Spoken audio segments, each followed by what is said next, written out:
Bonjour les amis, nouvelle vidéo aujourd'hui pour parler d'Alain Soral qui va nous faire un état des lieux bien sûr de la politique française avec des propos fort intéressants vraiment qu'il faut absolument comprendre pour justement analyser le mythe et le système républicain. Mais juste avant de l'écouter, comme d'habitude, n'oubliez pas de vous abonner, le pouce, le commentaire, le partage, le boost de la vidéo. Je remercie la chaîne YouTube Smart TV pour l'extrait. N'oubliez pas aussi de me rejoindre sur Patreon, les amis. Je poste du contenu exclusif chaque semaine sur cette plateforme et je remercie également tous les donateurs sur Tipeee. On l'écoute et on en parle juste après. À quoi servent tous ces gens qui ne travaillent pas en réalité? Le personnel politique, une partie du personnel administratif, ce sont des parasites mondains dont toute l'activité n'est pas une activité de travail, mais une activité de protéger et de renforcer et de maintenir leur parasitisme. C'est-à-dire on peut presque dire ça d'un politique. Le politique, son travail politique, c'est de prolonger et de protéger son parasitisme. Tu regardes au sommet de l'État français, le budget de l'Élysée, la courbe du budget de l'Élysée à partir de la création de la Ve République par De Gaulle jusqu'à aujourd'hui. D'ailleurs, tu vois que le plus gros bond en avant était fait sous les socialistes. C'est-à-dire que ça coûte plus cher que l'entretien d'un roi. Ça coûte plus cher que l'entretien d'un roi. Puis comme disait, une monarchie, le roi, tu le payes tu le payes une fois. Alors que le problème, c'est tous les 5 ans, il faut qu'on paye un nouveau type qui a attendu 30 ans pour pouvoir taper dans la caisse, quoi. Tu vois ce que je veux dire? C'est un coût énorme. C'est pour ça que même d'un point de vue, si tu veux, fiscal, la monarchie coûte moins cher, tu vois, parce que une fois que tu as une famille régnante, elle est là, quoi, tu vois. Elle a les poches pleines, tu vois. Mais là, à chaque fois, il faut qu'on enrichisse des petits malins qui ont quand même ramé, comme des Sarkozy, tu sais, qui ont ramé pendant des décennies pour avoir 50 bons pour se remplir les poches. Il ne faut pas rêver. Sur quoi? Des contrats d'armes, des rétroactions sur les contrats d'armes, et puis sur des prêts d'État. Voilà, tout ça, moi je maîtrise tous ces dossiers-là, tu vois. Et la vraie souffrance de la France aujourd'hui, c'est le parasitisme, qui est une question qui existe beaucoup moins en Allemagne. Il suffit de compter le nombre de restaurants qu'il y a en Allemagne par rapport à la France, tu sais, par habitant et au mètre carré, tu vois. Et tu comprends que le problème de la France majeur, c'est le dîner en ville, tu sais. Il y a des gens, ils sortent jamais de table. Et soi-disant, ils travaillent, tu vois. Ils ont un déjeuner de travail, après un dîner de travail. Et en fait, ils ne foutent rien, je veux dire, ils ne foutent rien. Et d'ailleurs, le vrai danger, si tu veux, qu'on a eu avec ce gouvernement introuvable, parce que Macron, qui est tout sauf un con, qui est un pervers, a dit, mettez-vous d'accord. Parce que ça aussi, on peut s'amuser sur cette séquence. À un moment donné, il y a une dissolution qui ne se justifiait pas. On se dit, il a fait une erreur. Mais finalement, il n'a pas fait tant une erreur que ça. Et on a une gauche qui se déteste, c'est-à-dire d'un côté des pro-palestiniens, de l'autre des sionistes, c'est-à-dire des néocons face à des immigrations, à des islamo-gauchistes, moi je veux bien le dire comme ça, qui crée un truc qui s'appelle le Nouveau Front Populaire, je sais pas si tu vois, qui est une entité, soi-disant pour faire barrage au RN, qui serait soi-disant l'extrême droite. Je sais pas si tu vois, c'est Groland, on est en pleine fiction. Et les types, ils arrivent à quantitativement gagner parce qu'ils ont fait une alliance de la carpe et du lapin. Ce qui cache en réalité que le premier parti de France, c'est-à-dire qu'il y a un vrai parti, c'est le RN. Les autres, c'est pas un parti, c'est une coalition qui d'ailleurs au deuxième tour a invité à faire réélire tous les macroniens. Faut pas oublier, contre la menace RN. C'est-à-dire qu'à un moment donné, donc Macron se retrouve renforcé.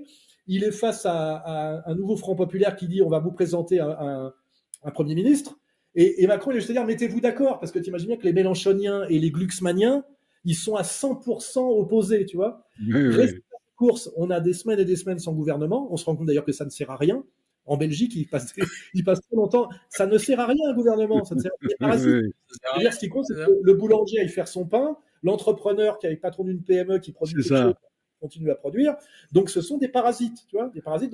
C'est pour ça qu'il fallait quand même que se recrée un gouvernement, parce que les gens ont fini par comprendre que ça ne sert à rien. Alors les gens sont persuadés qu'un gouvernement, c'est comme, tu sais, comment dirais-je, les technogestionnaires d'une entreprise. Pas du tout. Ce sont des parasites. Les mecs, ils sont nommés ministres. Tu seras ministre de l'Agriculture, le mec, il a jamais mis les pieds à la campagne. Toi, tu seras ministre de l'Armement, le mec, il a fait Sciences Po, tu vois, et lettres modernes. Enfin, tu vois, c'est absolument pas des techniciens, tu vois.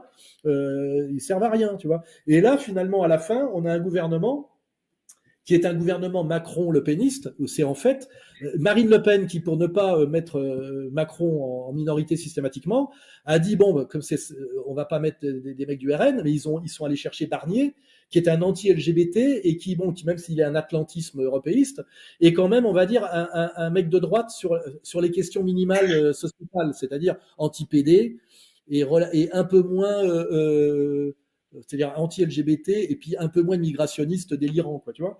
Et du coup, les autres se disent, on s'est fait voler les élections. Mais non, vous êtes des cons, les castors, c'est tout. Et vous méritez votre sort. Tu vois, c'est fou. Et en fait, moi, quelque part, Macron me fait marrer, tu vois. Je me dis, tu vois, il fait ça, Macron, tu vois. Il fait ça au peuple de France. Et toi, qui a produit cette analyse là de la séquence qui s'était passée de la dissolution aujourd'hui? Personne ne l'a fait correctement, tu vois, parce que ça te montre en fait qu'on est face à une mascarade de parasites dont la première chose qu'il faudrait faire, c'est s'en débarrasser parce que bon, ils coûtent cher, quoi. Je veux dire, ils servent à rien, ils freinent. Et voilà, c'est des parasites. On est vraiment. Alors le parasitisme, ça a toujours existé. Quand c'est marginal dans une séquence historique, soit de 30 glorieuses, bon bah c'est acceptable. Mais quand on passe du parasitisme au pillage à une période de crise où l'argent est difficile à faire rentrer, et là on est dans une logique d'effondrement. Et ça s'appelle l'explosion de la dette. Hein, je suis désolé. Tu vois, hein, les gens disent oui, mais la dette c'est normal parce qu'il y a eu une période du Covid. Mais il fallait pas. Pourquoi il y a eu la période du Covid? Pourquoi vous avez bloqué toute l'économie française pendant 2 ans? Pour rien. Pour rien. Enfin, je veux dire, voilà, enfin, je veux dire, à un moment donné, on est en absurdistan total. À part que moi, je crois pas à l'absurde. Je crois que c'est des logiques quand même de domination, tu vois, parce que dire tout ça n'a pas de sens. Il y avait un con, là, toujours, il faisait des émissions en disant ça n'a aucun sens. Je dis, si ça n'a aucun sens, pas la peine de faire une émission. On est là, nous, pour donner du sens, c'est-à-dire raccorder les morceaux pour voir qu'il y a une logique. C'est une logique perverse, c'est une logique destructrice, c'est une logique vicieuse, perverse, c'est-à-dire elle est satanique, le mot est parfaitement bien choisi, mais le satanisme est une logique. C'est la logique du mal. Hein, voilà. Et le mal, c'est une force active, tu vois, qui est une force de destruction, mais la logique destructive est une logique. Je veux dire, voilà. Après, effectivement, on ne peut détruire que ce qui est construit. Hein, il ne faut pas oublier. On ne peut pas détruire un terrain en friche ou un terrain neutre. Hein, je veux dire, la différence, c'est que le destructeur est obligé de venir après le constructeur. C'est-à-dire que là, on est en train de finir de détruire quelque chose qui avait un très haut standard d'organisation qui s'appelait la France. Rappelons-nous ce que c'était que même la France des services publics, la France de l'État-providence, la France de la sécurité relative. On a eu des périodes très très difficiles, je sais pas, la chute de l'Empire romain, des périodes très incertaines de violence, d'insécurité. Mais là, on sortait d'une séquence qui était peut-être la séquence la plus heureuse, entre guillemets, de toute l'histoire de France, entre tu vois, les 30 glorieuses, quoi. Voilà. Et aujourd'hui, on est en train de finir de détruire ce moment qui était un moment de très haut standard et de très haut standing, hein, sur les critères fondamentaux, hein, l'économie, la production, la redistribution, les services publics, etc., etc. Enfin voilà, qui était en plus qui était une époque dite de droite, l'époque gaulliste. Hein. Je rappelle que ceux qui ont critiqué à mort cette période, c'est les mecs de 68, et c'est les mecs qu'on a retrouvés au pouvoir sous Mitterrand, qui sont les plus grands, qui étaient de gauche et qui sont les plus gros destructeurs de cette France qui était beaucoup plus de gauche sur le plan social que cette France libérale libertaire, là, pour reprendre le terme de Kluskar, que ces gens-là nous ont imposé, qu'ils ont accompagné et dont ils ont profité, et dont les symboles sont Bernard-Henri Lévy, Daniel Cohn-Bendit, enfin à chaque fois, avec toujours un petit marqueur communautaire sur lequel je n'insisterai pas, hein, parce que j'ai déjà suffisamment d'ennuis comme ça. Mais voilà, donc on en est là, quoi. Et après, qu'est-ce qu'on fait? Après, qu'est-ce qu'on fait? Eh bien, c'est très simple. On change de régime. J'ai adoré ce qu'a dit Alain Soral. Effectivement, le régime républicain est un régime parasitaire. Ce qui est extraordinaire avec la République, elle est née, bien sûr, en tuant et en massacrant, bien sûr, le régime monarchique. Elle l'a remplacé parce que le régime monarchique était autoritaire et dilapidait, bien sûr, l'argent du pays et coûtait un pognon de dingue aux Français. Le seul hic, c'est qu'on s'aperçoit que le régime républicain coûte beaucoup plus cher. Le train de vie de la République, mais alors, est bien, bien, bien supérieur au train de vie d'un roi et d'une cour. Alors vraiment, ça n'a rien à voir. Nos chers députés, nos chers sénateurs ont des privilèges bien supérieurs à ce que pouvait avoir un noble. Donc on a dit aux gens, on va changer de système pour un système plus juste, pour que le citoyen, pour que naisse justement le citoyen, avec des droits, avec de la liberté, vous me voyez venir, et puis tout le monde pourra voter, tout le monde aura droit au chapitre, et au final, nous avons aujourd'hui l'apothéose, bien sûr, du régime républicain. Alors certains vont dire, oui, mais tu es mauvaise langue. Ce système a été perverti. Il a été diabolisé par certaines personnes. Non. Le régime républicain, il a toujours été comme vous l'avez aujourd'hui. Et ce que vous avez aujourd'hui, c'est le dernier des étages, vous savez, Une fusée, quand on fait décoller une fusée, il y a différents réacteurs, différents moteurs, et ils tombent les uns après les autres. Aujourd'hui, vous avez l'apothéose de la République. Ce qu'elle est, la République aurait déjà dû être cela, mais quand vous regardez l'histoire républicaine, ça s'est toujours passé comme ça.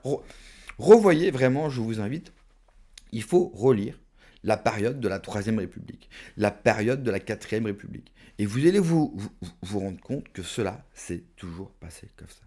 Bien sûr, nous, on vit à cette époque et on a l'impression de découvrir une nouveauté. C'est vrai. Mais croyez-moi, dans tout ce que nous vivons aujourd'hui, il n'y a pas de nouveauté. Hormis l'ampleur, aujourd'hui, c'est encore beaucoup plus gros, parce que c'est normal. La République fait n'importe quoi depuis le début. Donc, plus vous faites n'importe quoi, vous savez, c'est le principe d'une boule de neige. Plus elle va rouler, plus elle va grossir. Aujourd'hui, on arrive à une zone critique, à une zone où la République devrait, j'espère, s'effondrer. Il parle, Soral, de la période gaulliste. Effectivement, il y a eu cette parenthèse gaulliste. Une parenthèse. Dans l'histoire de la République, le gaullisme est une parenthèse. Ce n'est pas une continuité de l'histoire républicaine. C'est la période gaulliste, elle est venue interrompre la décadence et la destruction organisée de la République de la France, tout simplement. Et une fois que cette parenthèse gaulliste s'est renfermée, on est reparti comme avant. Notamment avec ce qu'on appelle les 68 arts, même si cela peut être péjoratif, parce qu'il y avait des gens très très bien dans cette génération, bien sûr, et j'en connais. Mais cette génération dit non, non, ça c'est trop chiant, repartons vers la décadence, claquons un maximum de blé, profitons de la vie égoïstement, et puis l'avenir, c'est pas très grave. Aujourd'hui, on est en plein dedans. C'est pour cela que je ne crois pas qu'on pourra relever la France avec ce même régime républicain. Ceux qui ont créé la République, ils n'ont pas seulement créé un régime politique parce qu'ils avaient détruit un autre régime. Le régime républicain, il a été mis en place pour détruire la France. Ce n'est pas seulement un nouveau régime. Non, le régime républicain, par nature, détruit la France. Si vous n'êtes pas capable de le voir, il y a un sérieux problème. Et ça aussi, depuis le commencement. Comme la laïcité, ce n'est pas une mesure communautaire. La laïcité, quand elle a été mise en place, il n'y avait pas autant de gens avec d'autres religions avant. La laïcité est un outil contre et pour détruire, pour anéantir le christianisme en France. Point, bas, ligne. La République est laïque. La laïcité, c'est la République. Vous ne pouvez pas avoir l'un sans l'autre. Vous ne pouvez pas avoir la République et la France flamboyante. C'est vrai que la parenthèse gaulliste nous a prouvé, en partie seulement, que la France pouvait être forte, effectivement, avec le régime républicain. Sauf que, il y avait quand même un grand homme, un héros de guerre, il n'y avait pas n'importe qui. Cet homme était accompagné d'une génération de fous furieux. Et puis n'oubliez pas une chose, qui a lâché le régime gaulliste? Qui n'en voulait plus? Le peuple français, qui avait été largement républicanisé et qui a dit stop. Donc n'oubliez pas ça. Si vous voulez refaire des Français, refaire de la France, il faudra éliminer le régime républicain qui est un régime anti-France, tout comme l'Union européenne. Et cette fois-ci, on pourra repartir sur de bonnes bases. Merci d'avoir regardé la vidéo les amis. N'oubliez pas comme d'habitude de vous abonner, le pouce, le commentaire, le partage, le boost de la vidéo. Prenez soin de vous, que Dieu vous protège. Allez, ciao.